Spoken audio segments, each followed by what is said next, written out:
The Prophet ﷺ said that when the believer is placed into their grave and they hear the final footsteps of their family leaving, the punishment comes.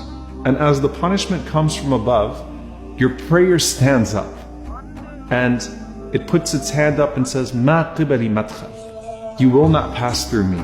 So the prayer guards your head. And then the punishment comes to you from your right side. And the Prophet ﷺ said, your siyam, your fasting rises and stands guard and says, "Ma qibali madkhal." You will not pass through me. And then to his left, his zakah stands and says, "Ma qibali madkhal." You will not pass through me.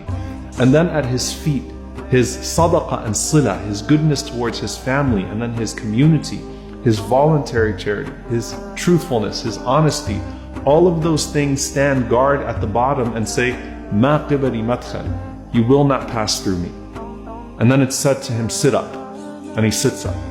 The Prophet ﷺ said that the sun is made to appear to him as if it's about to set. Yani it's almost Maghrib. It's about to be Maghrib. So the believer is accustomed to what? You're accustomed to salah, you're accustomed to prayer.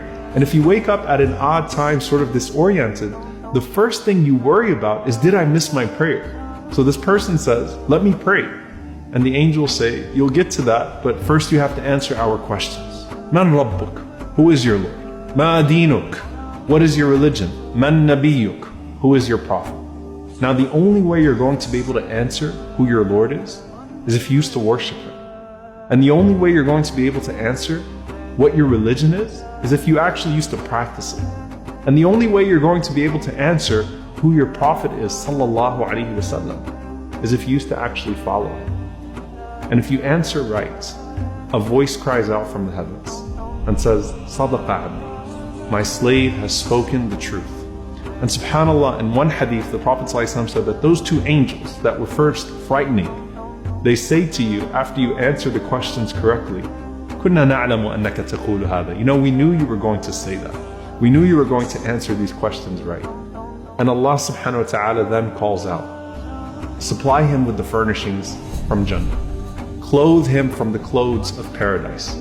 Open for him a gate to paradise so that some of its fragrance comes to him in his grave. And then his grave is expanded for him as far as his eye can see.